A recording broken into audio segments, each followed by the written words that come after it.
Ashama harka fuunee hordoftoota chaanaalii Ararsee nageenya rabbi jirtu sinifaan ta'u akkam jirtu arramoo viidiyoo ajaa'ibaa sinii qabadhee dhufeen jira. Viidiyoon isaas maal akka ta'e hanga dhumaatiin wajjin ilaalan siniin jedha. Chaanaalii kiyya warri haaraa taatan subscribe, like, share na gochuu hin dagatina. Warri dura jirtan immoo guddaan sin galateeffadha. Warri komentii na barreessita, warri na jajjabeessitan jabaadhu, warri naan jettan, warri na bira dhaabbattan galatooma guddaa san sin galateeffadhan siniin jedha. Warri haaraa taatan immoo subscribe, like, share na gochuu hin dagatinaan siniin jedha. Arras immoo waan fuula keenyaaf ta'udha. Fuula keenyaaf kan ta'udha jechuudha. Akkamitti fuula keenya akka bareeffannu yookiin immoo bugurii fuula keenyarra yoo jiraate, wanti gugurraachi fuula keenyarra yoo jiraate akkamitti akka ofirraa balleessinudhaan siniin jedha. Yeroo muraasa keessatti xalaan illee fuula keenyarra yoo jiraate, bugurii wanti gugurraachi fuula keenyarra yoo jiraate torban tokko keessatti yeroo muraasa keessatti sirriitti nurraa qulleessee fuula keenya nutsuu nu taasisan siniin jedha. Innis immoo maal akka ta'e viidiyoo kana hanga dhumaatti na hordofaa siniin jedha. Waliin wajjin akkuma argaa jirtan kun xiqqoo kaameraan kun dukkanaa irdiidha. Loomii fideedha. Kun immoo damma jechuudha. Akkamitti akka hojjennu amma dhumaatti ilaalaa siniin jedha. Maankaa xiqqoo yookiin immoo maankaa sukkaaraa 2 itti godhanna jechuudha. Kan immoo loomii immoo firee isaa keessaa baafna dura. Firee isaa eega baafneeti booda loomii garuu ittiin baay'ifnu gisuma tokko cimmiq itti godhanna jechuudha.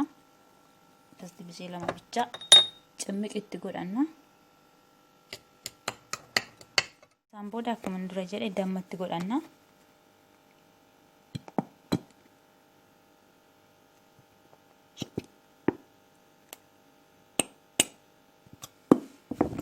Damma maankaa tokko jechuudha. Samboda sirriitti akkasitti waliin rukutanna. Sirriitti akkasitti waliin rukutanneeti booda akkuma dura siniin jedhe irdii maankaa sukkaaraa 2, damma maankaa xiqqoo tokko itti godhanna. Loomii xiqqoodhuma ishiitti cuunfanna jechuudha. Loomii yoo baay'ates gaarii miti siniin jedha. Fuula keenya akkamitti akka bareessu torban tokko keessatti xalaa yoo nurra jiraate, buguriin wanti fuula keenya irratti gugurraacha hunda isaa mucuq godhe nurraa qulleessee fuula keenya ababaa fakkeessan siniin jedha. Amana isuma dhugaatii anillee tan fayyadamaan siniin jedha. Kanaaf sinis immoo warri bugurii qabdan keessatti buguriin immoo gisee badee booda immoo dhaqee fuulli keessan gisee gurraacha'u. Buguriin sinirratti baay'eeti booda bugurichi immoo eega fayyee booda fuulli keessan iddoon buguriin baay'ee sun hin gurraacha'a. Inni warri sinirra jiru sirriitti mucuq sinirraa godhan siniin jedha. Daqiiqaa 20 fira tursuu qabdu. Amma ol dibadheen sinitti agarsiisa. Hiriyoota kiyya kun akkuma dura siniin jedhe amma ingilis fuula keessan fuulduratti kan dibadha jechuudha.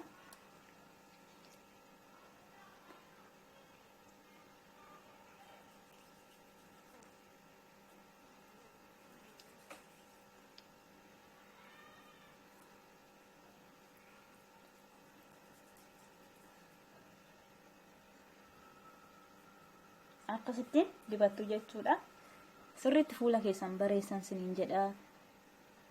Irdiin yaa hin sodaatinaan siniin jedha. Waan nama sodaachisu miti, nyaataaf illee kan ta'udha. Kanaaf waan sodaachisu miti.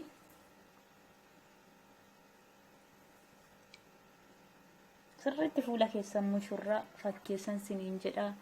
Kanaaf itti fayyadamuu dandeessan siniin jedha. Daqiiqaa 20 eega fira tursitaniiti booda inni qattu.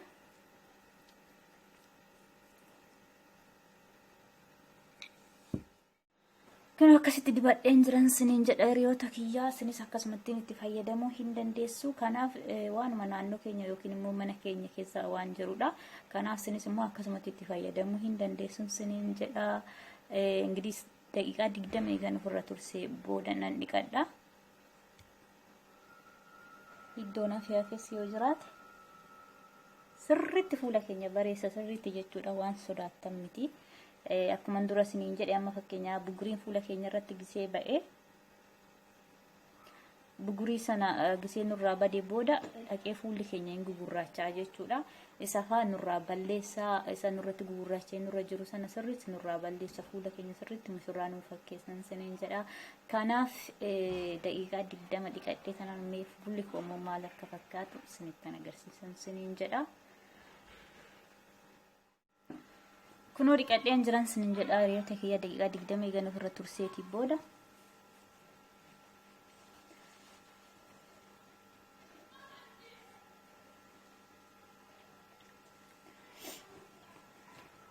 kunoo akkasitti fuulli keenya bareedan siniin jedha. Kanaaf sinis immoo akkasumatti itti fayyadamuu dandeessuun siniin jedha. Kanaaf ammas immoo asumarratti viidiyoodhuma fuula keenyaaf ta'u asumarratti dabalee kana siniifan hojjedhan siniin jedha.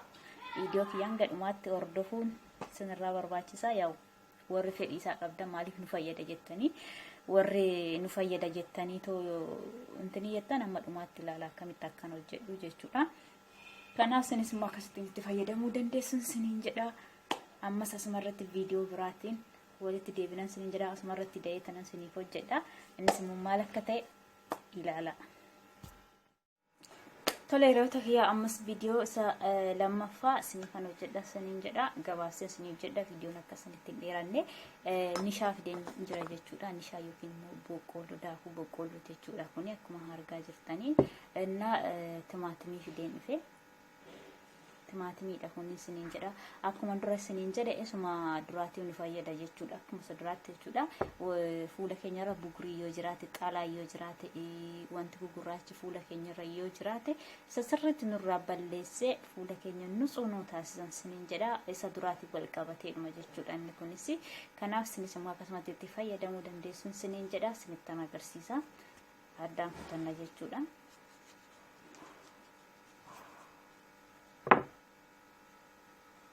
Qallaaluma jechuudha. Kun qallaalumatti akkas goona.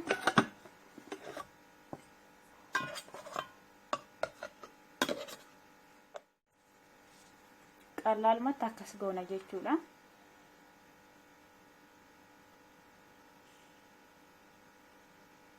Boqqolloo jechuudha. Daakuu boqqolloo afaan Arabaatti immoo nishaa jedhama. Asirratti naqanna jechuudha. Isaan booda innuu timaatimiinuu bishaan qaba waan ta'eef akkasitti wal fudhata jechuudha. Akkuma argaa jirtanii isaan booda akkas goona jechuudha fuula keenya irratti. Amana sirriitti fuula keessan sinii bareessaa, sinii qulleessaa, mushurraa sinii fakkeessan siniin jedha. Akkasittiin amma singawutti jechuudha. Ani fakkeenya hama maankaa tokko bichaan duratti naqadhee daakuu boqqolloo jechuudha yookiin immoo nishaa jedhama afaan Arabaatiin. Waan baay'ee keessatti oola jechuudha. Kanaaf sinis immoo akkasumatti itti fayyadamuu dandeessuun siniin jedha hiriyoota kiyya.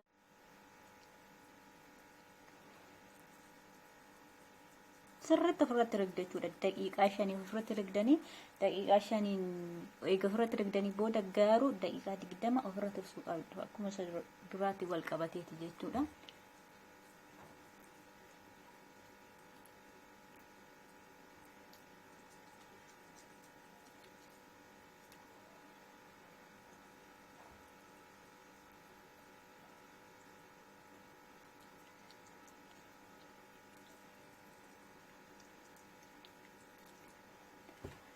Ashi daqiiqaa 20 akkasitti ofirra tursuu qabduun siniin jedha. Daqiiqaa 20 dhiqadhee kanas itti deebi'a. Kanaaf na wajjin tura. Tole hiriyoota kiyya kunoo dhiqadheen jira.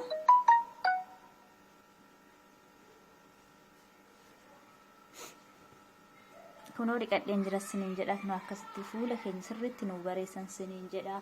Sinis immoo akkasumatti itti fayyadamuu dandeessu. Waan nu biratti argamu waan naannoo keenya jirudha, waan mana keenya keessa jirudha jechuudha. Kanaaf sinis immoo itti fayyadamaa'i. Itti fayyadamtanii yoo argitan sheerii naaf godhaa. Maaliif bareedina isaa yookiin immoo gaarii akka ta'e yoo argitan sheerii naaf godhaa, subscribe naaf godhaa, like sheerii naaf godhaa. Ijoollee Oromoo na bira dhaabbadhaan siniin jedha. Kanaaf viidiyoo biraatiin hanga walitti deebinutti turtii gaarii.